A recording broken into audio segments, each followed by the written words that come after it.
जितु सेसन आसाम आयेन आफादनि बियो क'क्राझाराव जागोन जोंनि बड'लेण्डनि एसेम्ब्लियाव बे बड'लेण्डनि एसेम्ब्लियावनो दिनैहाय जोङो बड'लेण्ड गभर्नमेन्ट आरो डिस्ट्रिक्ट एडमिनिस्ट्रेसन आरो जोंनि क'क्राझारनि गासै डिपार्टमेन्टनि अफिसारफोर आरो जोंनि इउनिभार्सिटि CIT आरो क'क्राझारनि कलेजनि प्रिन्सिपाल आरो रेजिस्ट्रारफोरखौबो लानानै जों दिनै सावरायदों जे माब्रैहाय जोङो जे आसाम आयेन आफादनि जथुम्मा जागोन आसाम बिधान सभा जागोन डिसेम्बराव बे जथुम्माखौ मोजाङै मोजां माब्रैहाय जोङो खालामलांनो हायो आरो बिनि थाखाय जि थानायनि जायगा नांगौ दोननायनि जायगा नांगौ बेफोरखौ जों माब्रैहाय मेकआप खालामनो खारन 1000निफ्राय 1500सो मानसिफ्रा बेवहाय थाफैनांगोन मन्त्रि MLA चिफ मिनिस्टारनिफ्राय लानानै चिफ सेक्रेटारि DGP आरो प्रिन्सिपाल सेक्रेटारि कमिशनार सेक्रेटारि बेफोरबायदि गासैबो अफिसारफ्रानो माने बेवहाय थाफैगोन स्टाफफोर बेवहाय थाफैगोन आसाम बिधान सभानि गासैबो स्टाफ बेवहाय थाफैगोन बेजों लोगोसे जोंहा सोरनिबा PA PS फोरबो थाबाय आरो सिकिउरिटिफोरबो थाबाय ड्राइभारफोरबो थाबाय जे बेफोरखौ जों माब्रैहाय लाखिनो हायो बेखौ दिनैहाय गुवारै सावरायनाय जादों आरो गोनां जायोब्ला जोङो जोंनि जि माने कलेजनि हस्टेलफोर इउनिभार्सिटिनि हस्टेलफोर बेफोरखौबो जों बाहायनांनो हागौ नामा बिनि थाखाय एसेसमेन्ट खालामनो दिनैहाय दायथ' होनाय जाबाय ज' रायलायलायनानै आरो बे मथे जोङो 10-15 साननि गेजेरजों बे गासैबो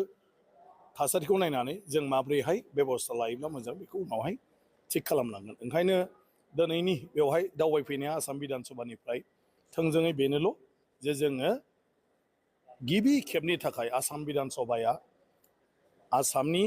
बिधान सभा न'नि बायह्रायाव जागोन क'क्राझाराव बे बड'लेण्डआव आरो बे जों बयनिबो थाखाय देरगानायनि बाथ्रा बड'लेण्डनि सुबुंफोरनि थाखाय जे बेवहाय सप्तासेनि थाखाय आसामनि जिथु केपिटेल बियो बेवहाय फैथ'गोन आसाम बिधान सभा बेजों लोगोसे आसामनि सेक्रेटारियेट आरो गासै आसाम गभर्नमेन्टनि खामानियानो बे सप्तासेयाव बड'लेण्ड गभर्नमेन्टनि सेक्रेटारियेटनिफ्राय सालायनाय जागोन आरो सप्तासे माने बेवहाय फैथ'सिगोन दिसपुरा एसेम्ब्लि हला गासिबो थिगैनो दंजोबो नायखाजोब्बाय आरो बे सप्तासेनि गेजेरावनो बिनि 126 सा MLA फोर जिरायनो हानाय मन्त्रि MLA फोर जिरायनो हानाय बे जायगाखौ दा खालामसिगोन सप्तासेनि गेजेरावनो बेखौ आरम्भ खालामगोन गतिके बे जाहैगोन बे जायगाया जि आसाम बिधान सभा माने बड'लेण्ड एसेम्ब्लिनि जिथु हल बे हलावनो जोंनि आसामनि एसेम्ब्लियाबो जिरायनो हायो 126 जना आरो बिनि थाखाय दा खालामगासिनो दङ गोबां टपिक्सनि सायाव रायलायनो गोनां दं आरो सावरायनोबो गोनां दङ नाथाय बेनि गेजेरावनो आङो नैबे भिडिअआवहाय मोनसे टपिकखौ पिक खालामदों स' बेवहाय आं बेखौ गासिबो आंनि फारसे जा हायो आं नोंथांमोननो फोरमायनो नाजागोन माखासे दैदेनगिरिफोरा दिनै BJPनि दोलोनि बारग' BPF दोलोनि राज्य सभानि MP बिथां मानगोनां बिस्वजित दैमारि दिनैनि समाव बिथाङा आसाम लेजिस्लेटिभ एसेम्ब्लिनि अनारेबल स्पिकार BJP दोलोनिफ्राय गोजोनथाव बिथाङा गिबि खेबनि थाखाय रायजो राजाजों सायख'नानै दैथायहरजानाय सासे बिजाथि जोंनि BTC ओनसोलनिनो MLA बिथां दिनै जोंनि BTC LAनि काउन्सिलावहाय फैनानै मोनसे खौरां फोसावफैदों बिथाङा जोबोद रायजो राजाफोरनि थाखाय मोनसे गोजोनथाव खौरां होननानै बुंदों आरो गोग्गाथावना गिबि खेबनि थाखाय बेबायदि खामानि बा बेबायदि फार्स्ट टाइम जानो थांगासिनो दं होननानै बिथाङा फोरमायदों नाथाय आङो जोबोद नायगिदिंबाय आंनिफ्राय बिजिरबायबो नायबायबो सानबाय गोबाव सम सानबाय आङो बिथाङा जा बिबुंथि होदोंमोन मिडियायाव बेनि गेजेरजों आङो जोबोद साननो नाजादों बेजोंहाय टेम्परारिलि आसामनि केपिटेल दिसपुराहाय जोंनि BTC क'क्राझाराव फैसिगोन सप्तासेनि थाखाय आरो जेनेबा स' बेजों आं हमदांना मोनासै थारमाने बोरैहाय जोंनि बर' रायजो राजाफोरनि थाखाय माबायदिहाय गोग्गाथावना आरो जोंनि थाखाय बियो बेसेबां मा मुलाम्फा लाबोगोन बा माबायदि लाबोगोन आं बेखौ हमदांना मोनाखै। आं बेनिखायनो बे भिडिअखौ लाना फैदों आरो लोगोसेनो जोंनि मानगोनां BTC एलएनि स्पिकार कातिराम बर' बिथाङा दिनै गावनि समस्थियाव माबायदि थासारि जानानै दङ बिथाङा बेफोरखौ नोजोर होआखै। बेनिफ्राय दा 126 जन MLA जों लोगोसे बिथांमोननि PS, PSU बा सिकिउरिटिफोर ड्राइभारफोर बायदिसिना बिथांमोननि थानाय जानायनि थाखाय दा नै सप्तासेनि गेजेरावनो बेफोरखौ जगार खालामनानै होसिगोन बा खालामसिगोन बा खालामथारनांगोनबो।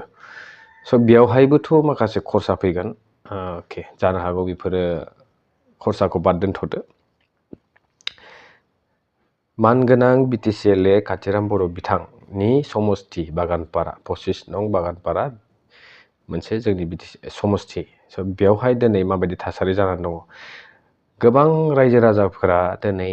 साहा ओनसोलनि बिथांनि समस्तिनि दिनैनि समावहाय इलेक्शनखौ बयकट खालामनायनि खोथा बुंदों। दिनै भट होआनो रावनोबो बिथांमोना दिनै समावहाय रावबो पार्टिफोरखौहाय बेवहाय हाबनो थाखाय होनाय नङा होननानैबो गोख्रों बिबुंथि होलांबाय। जेब्लानाखि बिथांमोननि जा थासारि बियो सुस्रांनानै होजाया, जि सिचुवेसन जागासिनो दं बर्थमान समस्ति सोलायनायखौ लानानै, बेखौ जेब्लानाखि फोसाबनानै होआ, रायजो राजाफोरनिसिम नुजाफैनानै बे खौरांखौ जेब्लानाखि माबायदिहाय सल्भ खालामना होगोन बेखौ सावरायफैया, अब्लासिमहालागै खुनु पलिटिकेल हान्जा बेवहाय हाबनायनि मोन्थाय गैया बा हाबनो होआ होननानै बिथांमोना रोखा रोखा बुंखाबाय। स' जोङो नुहुरो मानगोनां BTC एलएनि स्पिकार कातिराम बर' नोंथां, दान खननै दंबावो, बोसोरनैसो दंबावो। नोंथाङा नोंथांनि जा इमेज दङ बेखौ बोरै हायो बोरै हाया नोंथाङा फोसाबना लानाया गाहाम। मानोना फैबाय थानाय समाव जोङो नोंथांनि नाम सिन गासिबो गोमोरनो थांगासिनो दङ, बेबो रोखा जाखाबाय। बेनिफ्राय बेल' नङा, कातिराम बर'ल' नङा, बेजों लोगोसे गुबुन गुबुन दोलोफोरखौबो खावलायदों जे बेवहाय रावबो हाबनायनि मोन्थाय गैया। दिनैनि समाव रायजो राजाफोरानो जा खालामनांगौ खालामसिगोन, रावखौबो भट होआ, रावखौबो सायख'आ, खुनु दोल संगठनजों लोब्बा लाखियालासे नैबे आन्दलनखौ बिथांमोना खुंलांबाय थादों। जेब्लानाखि बिथांमोननि डिस्ट्रिक्ट सोलायनायनि बे सलिउसना जोबा, जेराव दङ बावनो गालांनांगौ होननाय दाबिया दासिमबो सोलिगासिनो दङ। बेखौ दोनथ'दो। बेनिफ्राय नैबे दा मानगोनां बिस्वजित दैमारि बिथाङा रायजो राजाफोरनो मोनसे खोथाखौ क्लियार खालामलांनोबा गाहाम जागौमोन जे सप्तासेनि थाखाय दिसपुरा दिनै जोंनि क'क्राझाराव फैनायलाय जोंहा माबायदि मुलाम्फा जागोन बा रायजो राजाफोरा मा मोनगोन बेजोंहाय, ना बिथांमोननि नैबे दावराव दावसि जानाय थासारिफोरा जोबस्रांलांगोन, माखासे आनएमप्लयड सुबुंफोरा एमप्लयड जागोन, ना बले जोंनि गामि ओनसोल गामि गफा गोबां डिस्ट्रिक्टसफोराव माखासे बिटिआर सुक्ति बायदिहाय जि दफाफोर दंमोन, जि मावनो गोनां खामानिफोर दंमोन, बेफोरो दिनैनि समावहाय खुन्थिया मोनसे गायसननायखौबो जों नुनो मोनाखै। बेफोरो जागोन नामा बा माबायदि खामानि जागोन? बिक्रम दैमारि आदा बुंनाय बायदि, जेरै बिथाङा बुंदों, उदालगुरिनि रायजो राजाफोरा थोंजोङै सों, MP नाव सों, MCLA नाव सों, EM नाव सों, सोरबा GM नाव सों, सोरबा BJPनि ST मर्चानि दैदेनगिरि लिडारफोरनाव सों, बा सोरबा प्रेसिडेन्ट सेक्रेटारि पार्टिनि बिथांमोननाव सों। दिनै बिथांमोना गोबां गिदिर गिदिर बिबुंथि लाबोयो, मिडियायाव नुजायो, प्रेस मिट होयो, नाथाय खुगाजोंल' बुंबाय थाब्ला जानाय नङा। दिनैनि समाव मा मावदों बेखौ सों होननानै बिथाङा खावलायदों। बेजों लोगोसे बाक्सानि रायजो राजाखौबो बिथाङा खावलायदों जे भेटेनारि कलेज जानो गोनांमोन, बियो मा जाखो? सेन्ट्रेल इउनिभारसिटि उपेन्द्रनाथ ब्रह्मनि नामाव जानो गोनांमोन, बियो मा जाखो? स' दिनै बेफोरखौ बिथाङा थोंजोङै रायजो राजानि प्रतिनिधि, जायखौ जोङो भट थुनानै, जायनि थाखाय जोङो गावजों गाव नारा नाथा नांलाय खमलायनानैबाबो जों सोरखौबा दैथायहरदों, दिनैनि समाव बिथांमोना जोंनि रायजो राजाफोरनि थाखाय मा मावदों मा मावाखै बेखौ दिनै सोंलु खालाम। बिटिआर सुक्तिनि बागै गोबां सावरायबाय, बेनि दफाफोरा दिनै मानो मावफुंजायाखै बा खुन्थिया गंसेबो मानो गायसनजायाखै, बेफोरखौ सोंनो थाखाय बिथाङा खावलायदों। स' बे बेलायाव आङो दिनै मानगोनां बिस्वजित दैमारियाबो दिनै गिबि खेबनि थाखाय फार्स्ट टाइम रायजो राजाफोरजों सायख'जानानै दिनै आसामनि एसेमब्लिसिम दैथायहरजाबाय। जिहेतु बिथाङा दिनै गावनि समस्तिनि थाखाय मा मावखो बा जोंनि BTC रायजो राजाफोरनि थाखाय दिनै बिथाङा मा मावनो हाखो, टेम्परारिलि मोनसे स्टेटनि केपिटेलखौ दिनै क'क्राझाराव बिटिसिआव लाबोबाय होननानै बुंदों सप्तासेनि थाखाय बेजों जोंहा माबायदि मुलाम्फा जागोन बेखौ बिथाङा गावनि बिबुंथिनि गेजेरजों क्लियारलि फोरमायलांनायबा जों थारैनो बुजिना मोनगौमोन नाथाय बियो मोनसे सिमां ना मोगथां बायदि खोथा बुंलांबाय बेखौ जोङो दा माबोरैहाय बिथां बुंनाय बायदियै जों माबायदि मुलाम्फा जानो हागोन बेखौ जोङो नुहुराखै आरो जोंहा बेजों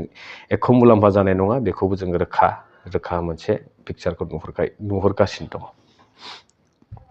बेनोसै बेनिफ्राय रायजो राजा नोंथांमोना बेनि गेजेरावनो सोरबाफोर जुदि बिथां बुंनाय बिबुंथिनि फारसे माबा मोनसे बुजिना मोन्दों बा माबा मोनसे मुलाम्फा जानायखौ नुहुरदोंब्ला